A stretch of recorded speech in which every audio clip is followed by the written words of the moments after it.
Good morning, everybody. I wanted to do a quick little video to show you a tool that I made for working in the field using one of my small welders just to make it a little bit more portable.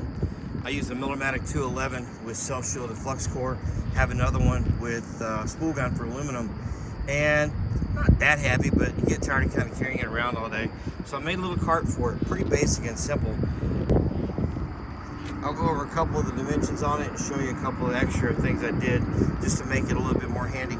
But even on pavement, or I'm going to be kind of over here fixing some fence, kind of going down a fence row, just makes it easy to drag it around and move it around. For the Millermatic 211 owners, I'll give you the dimensions for the whole thing.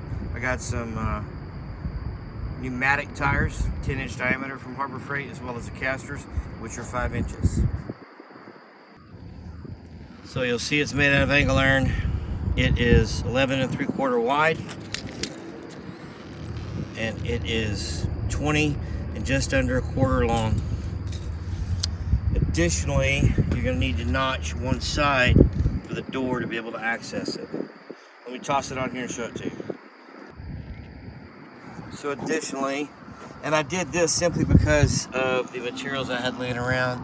I had some 1x3 rec tubing. There's a bolt welded on. Each side has a lock nut on it. And then on the front, just some 2-inch square tubing to a flange plate to bolt up the casters. The other thing is, you'll notice it cants upwards. I did that on purpose. It makes it a little bit easier to look down and see your controls. When you want to get down and make any adjustments, it's kind of angled up at you.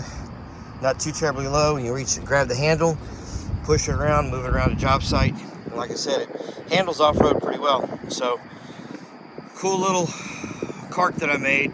Works out great for me. Hope that's a good tip for y'all.